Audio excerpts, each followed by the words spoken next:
permohonan yang diajukan oleh paslon 01 ini jika diterima oleh MK nanti justru menguntungkan paslon 02 Koyem. Sama sekali tidak menguntungkan paslon nomor 2. Yang saya lihat kalau satu daerah itu dari saya baca teliti permohonannya, Kapuas akan memberikan kejutan.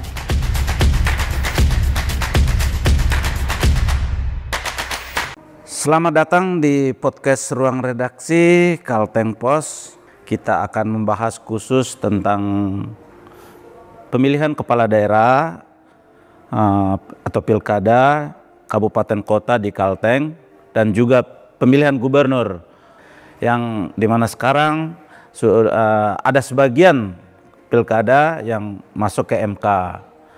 Untuk membahas ini sekarang di ruang redaksi sudah ada Mas Ari Yunus Hendrawan SH MKom. Selamat datang Mas Ari. Ya. Apa kabar nih? Kabar baik Pak. Terima kasih atas kesempatan yang diberikan. Gimana selama ini Mas Ari memantau nggak pilkada kita nih? Ya tentunya kita sebagai masyarakat atau warga di Provinsi Kalimantan Tengah sangat memantau peristiwa itu kan menjadi konsumsi publik dan sebagai praktisi hukum yang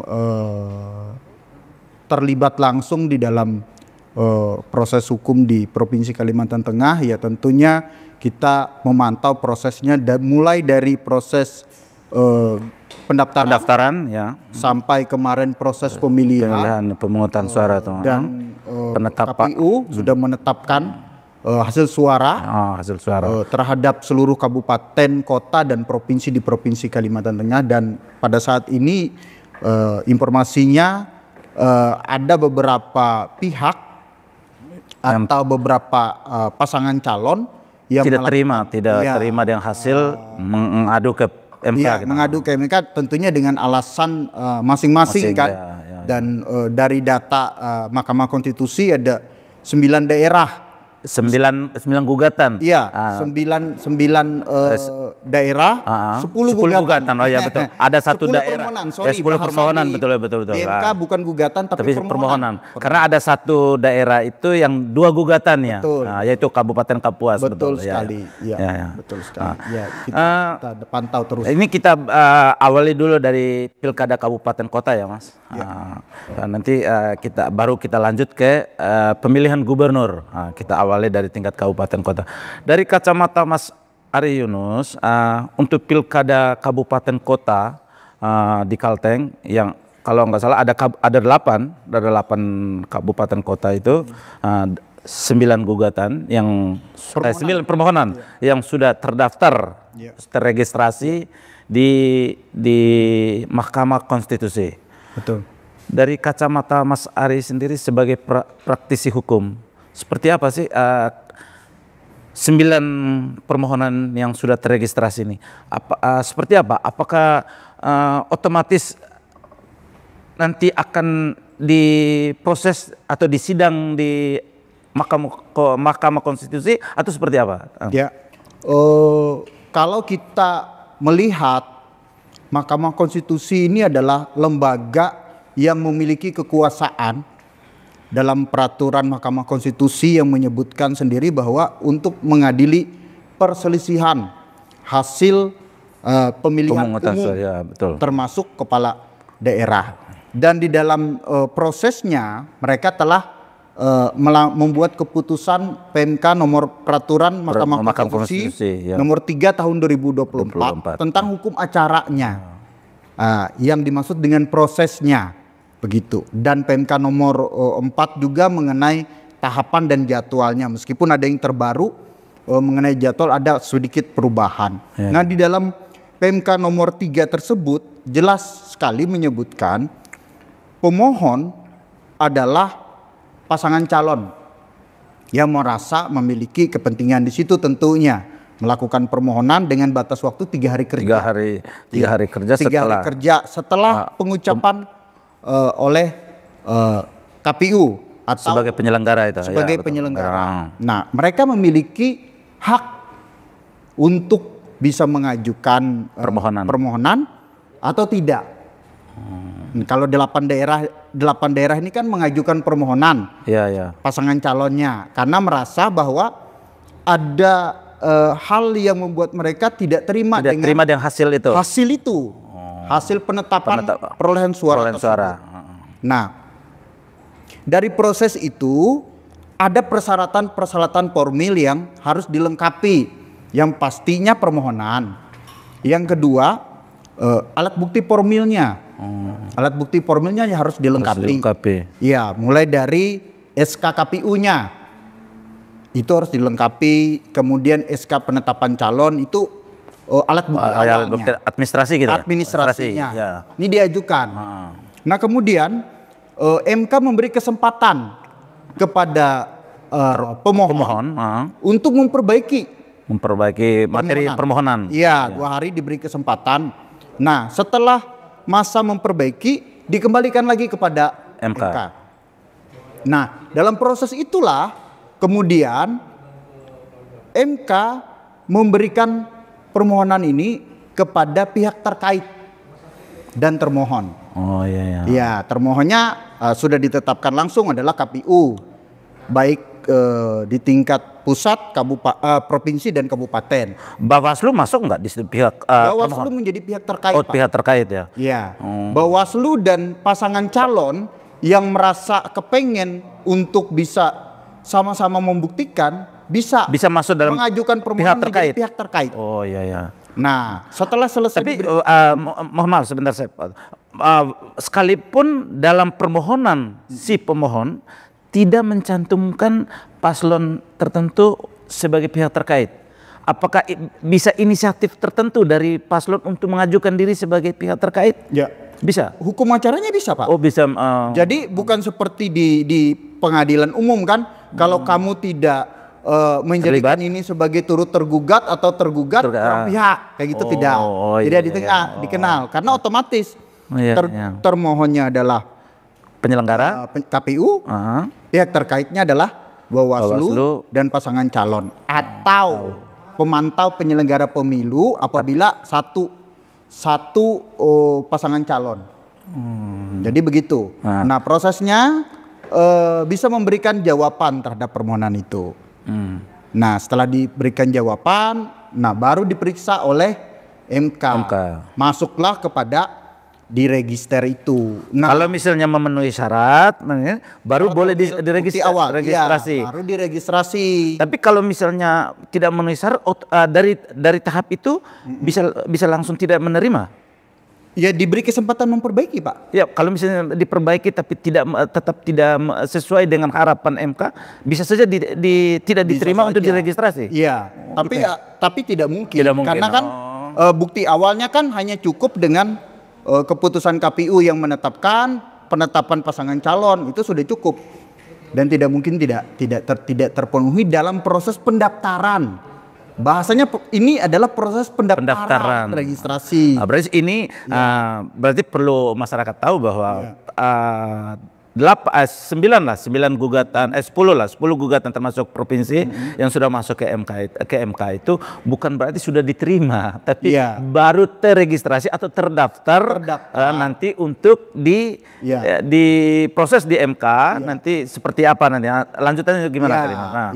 Jadi setelah prosesnya sudah selesai, maka proses yang selanjutnya adalah MK akan memberitahukan melalui surat kepada pemohon dan termohon tentang jadwal sidang.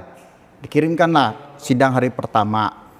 Nah, sidang hari pertama ini masuk dalam fase 1, Pak. Oh, fase pertama ya. Fase pertama. Di mana fase pertama ini adalah tugas dari MK. Di mana terdiri dari 3 hakim yang akan memeriksa di sana, bukan 9. Bukan 9 seperti dulu. Ya, 3 hakim saja. Mungkin karena gugatannya banyak sehingga mereka gak bagi gitu ya. Ya, itu mekanisme terbaru yang memang ada di dalam hukum acara terbaru. Makanya MK ini selalu mengupdate, Pak. mengupdate hukum acaranya, dan pemohon harus betul-betul memperhatikan proses ini begitu. Apa yang menjadi persyaratan dari MK, ya, betul. Gitu. Nah, dalam sidang panel ini atau fase 1 ini ya, akan diperiksa mengenai kelengkapan dan kejelasan materi permohonan dan melakukan pengesahan alat bukti. Dan yang berikutnya adalah mendengar jawaban termohon tadi. Alat bukti tadi sudah termasuk saksi itu ya? Belum. Disebutkan adalah pengesahan alat bukti, bisa saja pengajuan daftar saksi, pengajuan daftar alat bukti, surat dan segala macam itu disahkan, Pak. Disahkan. Jadi dalam sidang fase 1 ini pemohon diminta mengajukan alat bukti mereka dan kemudian disahkan. Diperiksa lah. Misalkan ini alat bukti ini sesuai atau tidak dengan materi permohonan tadi. Bukan. Seperti apa? Mereka akan mengajukan, jadi alat bukti itu kan berbagai macam bentuk, Pak. Kalau di dalam pidana itu ada 5, tapi kalau di dalam MK sudah banyak menyebutkan alat bukti surat-surat, Pak. Jadi ada terdiri dari berbagai macam surat, misalkan C1 dan segala macamnya. Sudah sesuai dengan ketentuan dah? Ada aturannya dalam mengajukan alat bukti ke MK, harus bermeterai, disahkan, dileges gitu. Ini sudah sesuai atau tidak? Oke, diajukan. Sudah, alat buktinya sudah diperiksa bahwa sesuai dengan alat bukti. Belum masuk ke dalam, Pak. Ya, belum masuk. Iya, baru gambarannya ini saja gitu. Baru tahap pertama tadi. Tahap pertama tadi sudah mengesahkan alat bukti, memeriksa kelengkapannya dan mendengarkan jawaban dari termohon. Gitu prosesnya. Nah, setelah itu ada musyawarah hakim, Pak. Musyawarah setelah hakim selesai musyawarah hakim.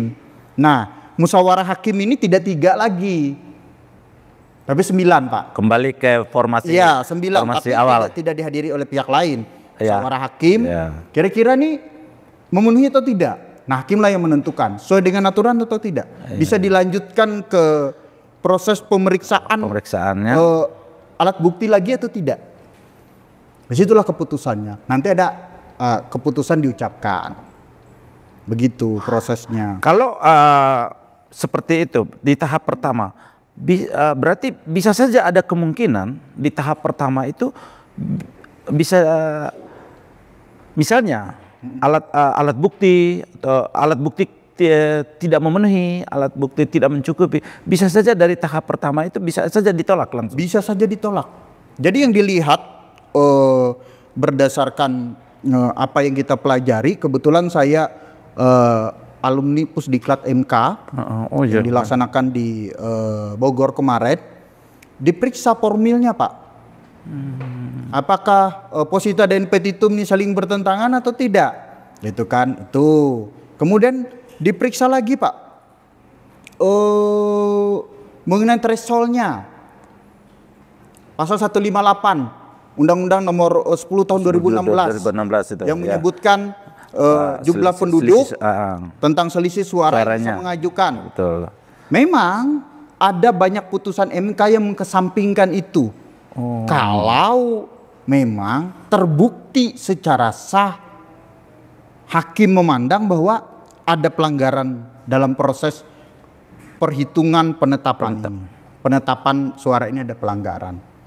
Begitu prosesnya, Pak. Ada lagi yang akan diperiksa di situ. Apakah MK berwenang nggak untuk mengadili perkara ini? Misalkan berwenang atau tidak berwenang. Saya kasih contoh, misalkan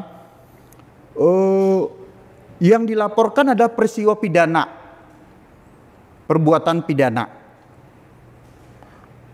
Itu bukan kewenangan MK untuk mengadili itu. Berarti harus di Gakumdu. Iya, di Gakumdu. Terus ke di Gakumdu. Iya, betul. Oleh sebab itulah di dalam data MK yang terakhir yang saya terima bahwa ada 7 permohonan PHPU itu menyatakan bahwa MK tidak berwenang mengadili itu. Karena mungkin ada pelanggaran yang mengarahkan bukan kewenangan. Bukan kewenangan dia gitu loh. Bukan kewenangan dia gitu. Oke, Mas Ari. Tadi kan sudah tahap pertama. Tahap pertama itu memeriksa alat bukti segala apakah memenuhi atau tidak. Terus masuk ke tahap 2. Jika ini memenuhi, semua alat bukti memenuhi, masuk ke tahap 2. Tahap 2 keputusan. Keluar keputusan bahwa ini dilanjutkan. Ya, dilanjutkan. Itu bahasannya seperti apa? Dilanjutkan atau diterima? Itu kadang-kadang masyarakat dilanjutkan ke tahap pemeriksaan alat bukti. Iya, betul. Itu seperti apa tuh Mas untuk tahap 2-nya tuh? Iya, ini kan tahap 2 ini sidang lagi Pak. Sidang pleno lagi Pak. Nah, dalam sidang pleno ini ada nanti 9 hakim Pak yang akan mengadili Pak.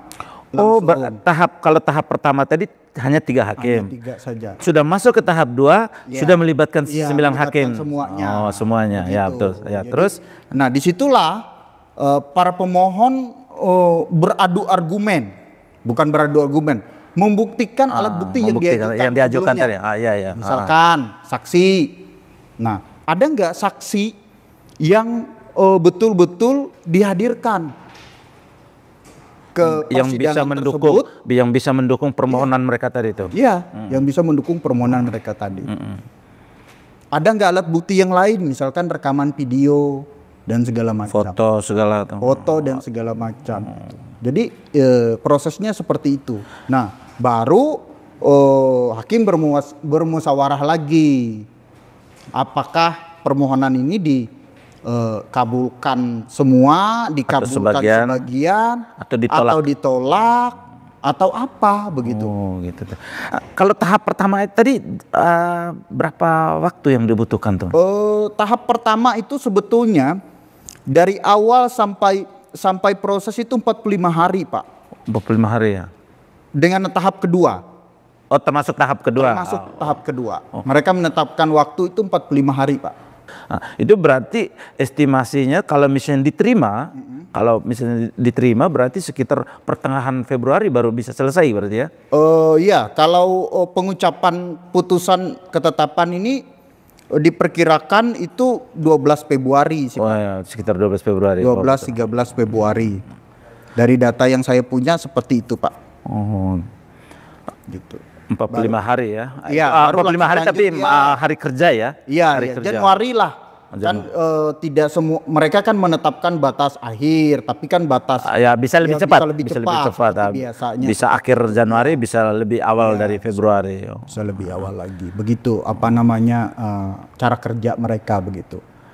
Kalau dari pengamatan Mas Ari sebagai praktisi hukum untuk pilkada kabupaten kota di Kalteng, ada 9 permohonan yang sudah terregistrasi ini. Kira-kira pilkada mana saja yang berpeluang untuk lanjut ke tahap 2? Karena kalau nggak salah sekarang baru masuk tahap 1 kan semuanya. Iya, baru mau tahap 1. Ini mau proses tahap 1 kan, karena nanti diperiksa dulu alat buktinya. Kira-kira mana yang bisa lanjut ke tahap 2? Dan mana yang bisa berakhir di tahap 1?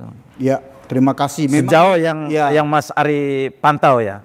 Ini adalah pertanyaan yang sulit buat saya, tetapi kalau Masnya tanya pendapat saya secara pribadi, saya menilai dari 8 daerah kabupaten tersebut,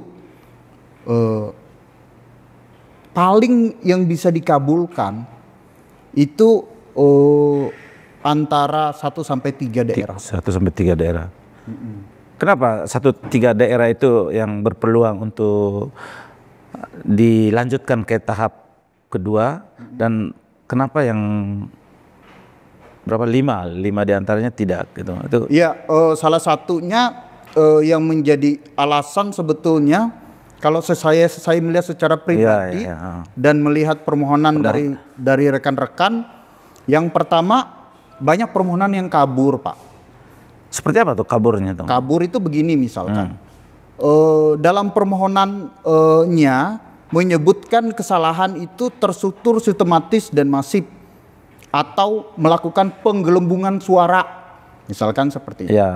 Penggelembungan suara ini betul menjadi alasan, tetapi juga harus ejawantahkan, terus bisa di entry pointnya di mana saja. Kan seperti itu. Apa bentuk kesalahan dari termohon ini kayak gitu kan? Penggelembungan suara ini terjadi di TPS mana? TPS mana? Terus oleh paslon mana gitu? Buktinya mana? Buktinya mana? Begitu. Tidak bisa misalkan kita bicara penggelembungan suara itu karena rata-rata di TPS itu misalkan pemilihnya cuma 60%. Ya. Tapi suara paslon A itu 85%, itu kan nggak nyambung. Nggak nyambung ya. Ya, memang rata-rata pemilih tidak berkorelasi langsung dengan jumlah perolehan suara. Malah bisa saja 100% di situ, bisa saja Pak. Namanya satu TPS daerah tempat dia kan sudah pasti bisa 100%. Sudah pasti bisa. Gitu. Misalkan alasan-alasan menggunakan fasilitas negara. Seperti apa menggunakannya? Ada nggak citra diri yang ditarik betul-betul? Kalian ini loh fasilitas negara, kamu gunakan pilih nomor ini ya. Nanti saya janjikan kamu dapat duit 100.000 misalkan seperti itu. Ada nggak bukti seperti itu? Dan kalau ada bukti seperti itu, berapa orang yang terpengaruh? Makanya TSM ini betul-betul mudah kita memahaminya, tapi dalam membuktikannya sulit begitu. Karena harus ada actus reusnya, perbuatannya, ada mens reanya, ada tempusnya, ada lokusnya. Lokusnya, ya. Betul. Kalau nggak bisa bilang di semua daerah provinsi Kalimantan ada begitu. Perbuatannya harus jelas dan dilakukan oleh siapa? Apa kaitannya? Ada hubungannya dengan paslon. Apakah dia pasangan calon? Apakah dia tim sukses pasangan calon? Mana SK tim suksesnya? Gitu. Mana perintah atau surat yang mengarahkan kepada pasangan calon tertentu? Terkadang TSM sulitnya di situ, Pak. Memang pemohon yang paling mudah membuktikan permohonan adalah kesalahan perhitungan. Di A dia dapat PTPS A dia dapat 100 misalkan. Tapi ketika di dalam perhitungan di kabupaten kota di TPS A itu malah dia dapat 50. Itu jelas merugikan hak konstitusional dia. Merugikan hak konstitusional pemilih. Ya. Itulah yang diadili oleh MK, Pak. Gitu. Misalnya nanti tadi ada 2 sampai 3 4 daerah lah yang berpeluang untuk diterima. Itu kalaupun diterima berarti kemungkinan untuk pemungutan suara ulang tuh bisa saja terjadi gitu, PSU tuh. Ya, kalau misalkan melanjutkan ke tahap lanjutan itu. Ya, prediksi saya 1 sampai 3 tadi adalah masuk ke tahap lanjutan, pemeriksaan alat bukti dan segala macam kan. Nah, di sana bisa nggak dia membuktikan yang dia dalilkan tadi? Kalau dia tidak bisa membuktikan, ya nggak bisa.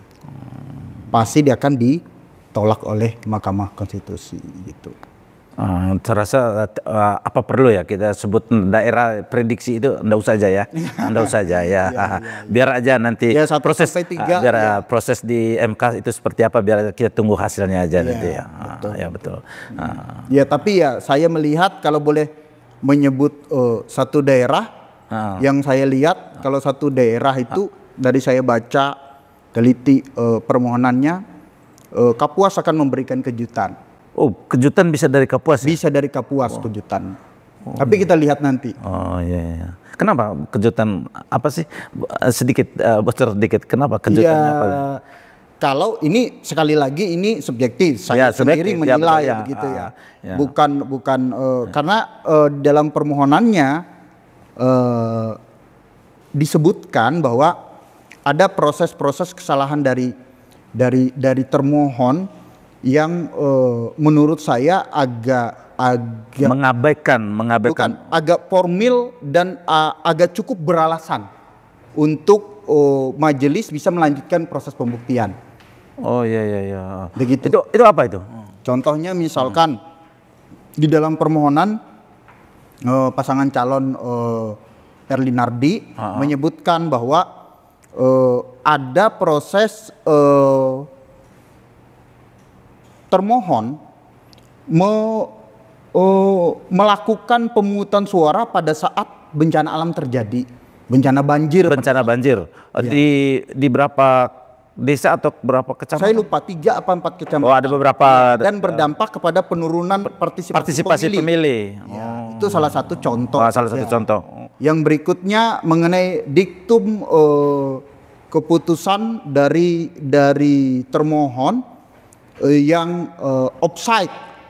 Offside itu seperti apa? Offside, maksud ini offside bahasa saya ya. Ya, bahasa saya karena sudah menuliskan bahwa di dalam permohonannya dari pemohon menuliskan bahwa pasangan calon terpilih, padahal kan belum terpilih. Oh, iya. Harusnya dalam penetapan itu adalah penetapan suara hasil perhitungan suara.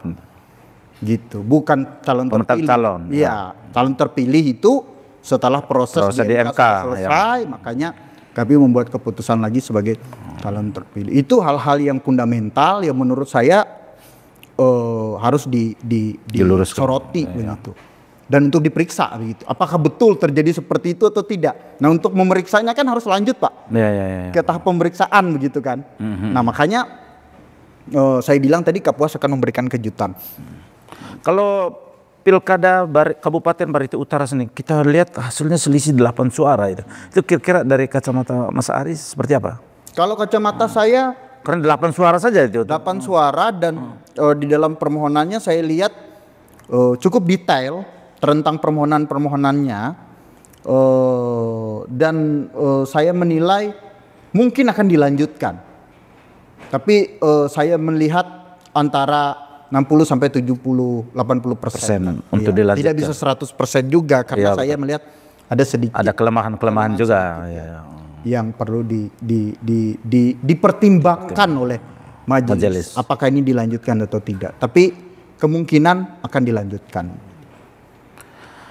Oke, Mas Ari, tadi kita berbincang tentang Pilkada Kabupaten Kota, Pilkada Kabupaten Kota. Sekarang coba kita bergeser sedikit untuk Pilkada Kalteng, pemilihan Gubernur Kalimantan Tengah. Itu sejauh mana Mas Ari memantau Pilkada Kalteng ini, Mas? Iya, kalau Pilkada Kalteng ini provinsi pemilihan gubernur yang diikuti oleh 4 pasangan calon ya. Nah, di dalam 4 pasangan calon itu yang mengajukan permohonan adalah calon nomor urut 1. Nomor urut 1 yang perolehan suaranya berada di nomor 3. Nomor 3 ya. Dengan suara 279.426 suara. Mendapatkan perolehan suara. Nah, pemohon dalam hal ini paslon nomor urut 1 itu mendalilkan bahwa telah terjadi pelanggaran pasal 71 Undang-Undang nomor 10 tahun 2016 yang menyebutkan ada penyalahgunaan kewenangan seperti itu dari pejabat negara di dalam melaksanakan pilkada ini. Bahasanya seperti itulah. Dalam berbagai macam program lah dianggap itu menguntungkan salah satu paslon gitu. Salah satu paslon. Kalau saya melihat itu yang menjadi dalil dari mereka. Nah, itu seperti apa dari kacamata Mas Ari? Dalil itu tuh bisa nggak akan jadi sebuah senjata bagi mereka, bagi pemohon untuk di MK nanti? Kalau dalil tersebut TSM sekali lagi berarti itu kan TSM ya? TSM. Ya. Dan harus dibatalkan kalau itu terbukti. Tetapi dalam proses pembuktiannya juga harus jelas juga, Pak. Berapa orang yang dipengaruhi? Karena perbuatan itu harus mempengaruhi pemilih. Untuk memilih si A, si B. Untuk memilih si A, si B, dan si C. Bagaimana cara membuktikan untuk memilih? Misalkan beasiswa TABE. Ya betul, itu salah satu yang dipermasalahkan itu.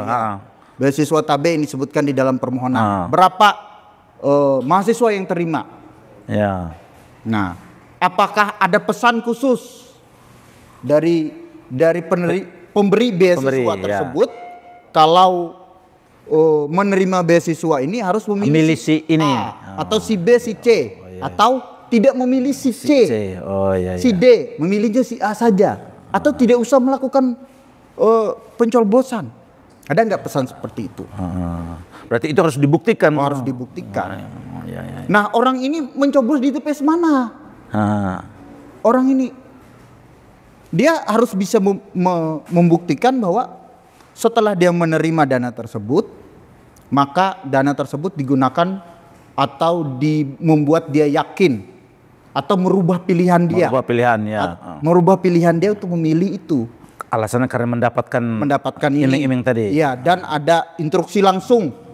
Misalkan secara tertulis maupun secara lisan. Itu TSM. Nah, kalau di Kalteng, menurut saya secara pribadi, ini pribadi ya. Untuk membuktikan TSM perlu ekstra dari pemohon untuk membuktikan di persidangan. Kenapa perlu ekstra? Saya bilang, saya tidak bilang ini tidak bisa, tidak. Ini lemah misalnya. Iya, tidak. Ya. Tapi saya dari kacamata saya, pemohon harus ekstra di dalam membuktikannya. Harus kerja keras itu. Kerja keras di dalam membuktikannya. Saksi segala itu. Saksinya. Nah, karena pembuktiannya cukup banyak dalam hal itu untuk meyakinkan majelis kan. Bahwa ini TSM gitu. TSM. Dan pemohon juga harus menunjukkan bahwa mereka adalah orang yang sangat berkepentingan dalam hal ini begitu. Nah, karena selisih suaranya aja sudah sangat berbeda. Kalau ini kita berandai-andai saja, berandai-andai. Seandainya nanti permohonan ini diterima, karena ada beberapa tuntutan itu, kalau tidak salah yang saya lihat di itu, mungkin nanti Mas Ari bisa jelaskan lagi bahwa mereka mengharapkan bahwa hasil penetapan perolehan suara oleh termohon yaitu KPU terkait Pilgub Kalteng itu dibatalkan dan mendiskualifikasi paslon nomor urut 3 yang kebetulan dia suara terbanyak, dan minta untuk menyelenggarakan pemilu ulang. Nah, kalau misalnya salah satu permohonannya itu diterima misalnya, itu seperti apa nanti yang akan terjadi itu, Mas? Iya, tentunya kalau hakim menerima permohonan dari pemohon dengan alasan yang kuat tentunya, sebagian atau seluruhnya begitu ya. Nah, dalam hal ini apabila diterima, maka hakim Mahkamah Konstitusi yang pertama sesuai dengan permohonan mengabulkan permohonan pemohon seluruhnya. Yang kedua, mendiskualifikasikan pasangan calon nomor urut 3 Bapak Agus Tiar Sabran dan Bapak Edi Pratowo dalam pemilihan gubernur tahun 2024 Kalimantan Tengah. Jadi dia dilakukan diskualifikasi. Yang ketiga, membatalkan keputusan pemilihan umum Provinsi Kalimantan nomor 79 tentang penetapan hasil pemilihan. Betul. Kan? Yang keempat, memerintahkan kepada Komisi Pemilihan Umum Provinsi Kalimantan Tengah untuk melaksanakan pilkada ulang dengan tanpa menyertakan paslon 03. Paslon nomor 3. Berarti hanya 3 paslon berarti. Ya, dan yang terakhir memerintahkan kepada Komisi Pemilihan Umum Provinsi Kalimantan Tengah untuk melaksanakan putusan ini. Jadi permohonan dari pemohon paslon nomor urut 1 ini, dia minta nomor 3 didiskualifikasi dan keputusan KPU tentang penetapan suara dibatalkan semuanya dan melakukan pemilihan ulang di seluruh kabupaten kota di Provinsi Kalimantan Tengah. Itu permohonannya. Kalau dikabulkan, ada proses pemilihan ulang di Provinsi Kalimantan Tengah. Begitu. Gini Mas, di masyarakat tuh masyarakat awam ini karena mereka melihat begini. Kok paslon 01 ini kan selisih suaranya kan cukup jauh ya. Seharusnya yang yang mengajukan permohonan ini yang tidak terima seharusnya paslon 02 Koyem, Nadalsa sama Supian Hadi. Tapi kemarin kan sudah ada pernyataan dari Nadalsa dan Supian Hadi yang menerima hasil Pilgub dan tidak mau melanjutkan ke permohonan ke MK. Ada suara-suara di masyarakat bahwa permohonan yang diajukan oleh paslon 01 ini jika diterima oleh MK nanti justru menguntungkan paslon 02 Koyem. Itu seperti apa, Mas? Iya, kalau kita berkaca kepada permohonan dari pemohon paslon nomor 1 ini sama sekali tidak menguntungkan paslon nomor 2 karena dia minta di dalam poin kedua selain membatalkan penetapan nomor urut 3, dia juga meminta membatalkan keputusan KPU tentang hasil pemilihan. Artinya semua suara yang sudah diperoleh itu dinolkan dari dia sendiri, dari Koye, dari Bapak Abdul Rajak, dan semuanya dinolkan. Dianggap batal begitu. Jadi tidak ada diuntungkan dan dia minta melakukan pemilihan ulang. Berarti tidak ada kemungkinan, kemungkinan yang mengatakan bahwa kalau misalnya diterima bisa saja paslon 02 yaitu Pak Nadalsa yang karena dia sebagai pemilik nomor 2 atau peringkat 2 dalam perolehan suara hasil pleno kemarin, bisa saja dia ditetapkan sebagai pemenang. Itu tidak ada ya? Bisa saja, tapi kalau kita membaca dalam permohonan tidak ada hal seperti itu. Itu mungkin terjadi kalau tidak ada diktum di dalam petitum ini yang meminta bahwa membatalkan keputusan KPU tentang penetapan hasil itu. Dia tidak minta membatalkan keputusan KPU kecuali dianggap Agus Sabran, tidak. Jadi yang dibatalkan itu seluruhnya. Oke. Kalau dari permohonan dia, itu kalau kita membaca dari permohonan dari paslon nomor urut 3 sebagai pemohon dalam pemilihan gubernur pada saat ini. Oke, Mas Ari, kita sudah cukup lama berbincang, sudah mau 40 menit. Mungkin ada semacam closing statement dari Mas Ari mengharapkan kepada masyarakat Kalteng di tengah gonjang-ganjing Pilgub Kalteng yang masih belum jelas hasilnya ini karena harus berlanjut ke MK, mengharapkan dari Mas Ari sebagai seorang praktisi hukum. Harapan saya kepada seluruh masyarakat, sudahlah berhentilah untuk berpolemik dan terbelah di dalam cara pandang kita. Proses pemilu sudah selesai dilaksanakan dan Mahkamah Konstitusi hanya memeriksa dan mengadili proses pemilihan penetapan hasil suara pemilihan umum (PHPU) yang akan diproses oleh Mahkamah Konstitusi yang dianggap melanggar hak konstitusional dari calon maupun pemilih. Itu yang menjadi garis bawahnya. Nah, tentunya harapan kita kalau kita masih mau menunggu ini, bersabar dulu. Kita harus bersabar menunggu keputusannya. Tetapi siapapun nanti yang menjadi pemimpin di Provinsi Kalimantan Tengah, entah permohonannya diterima, dikabulkan, atau permohonannya ditolak, kita harus percaya bahwa pemimpin tersebut adalah dari Tuhan. Karena tidak ada satu pemimpin pun yang ada yang bukan dari Tuhan. Dan kita harus dukung agar Provinsi Kalimantan Tengah ini terus berkembang.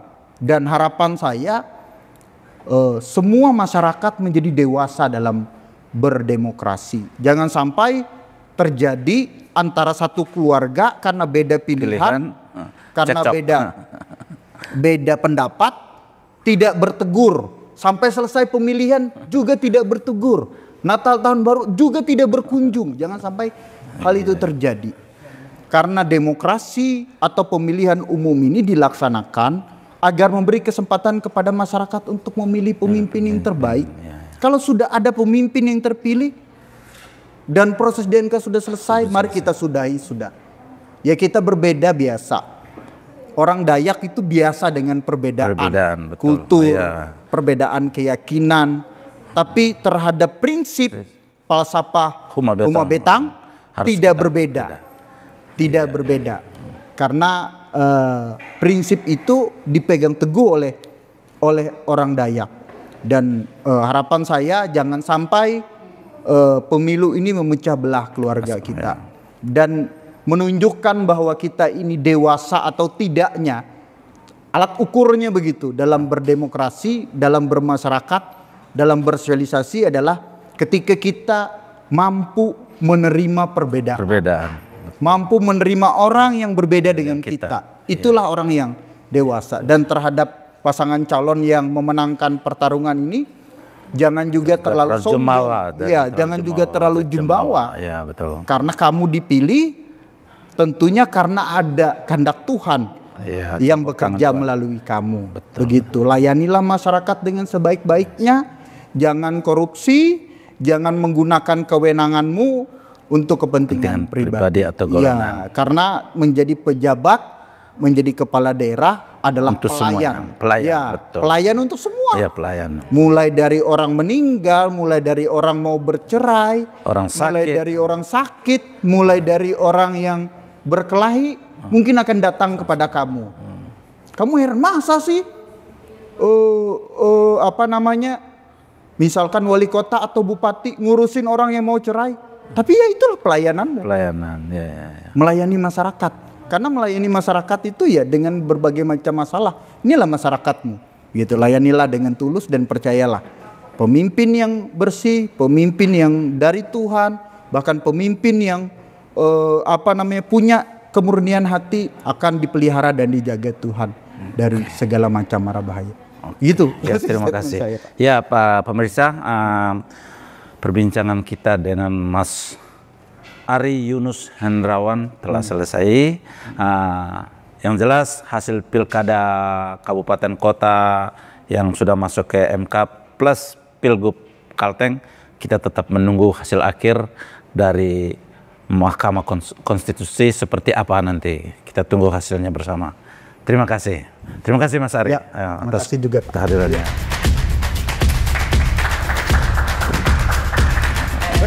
Siap. Komandan. Bosku nih.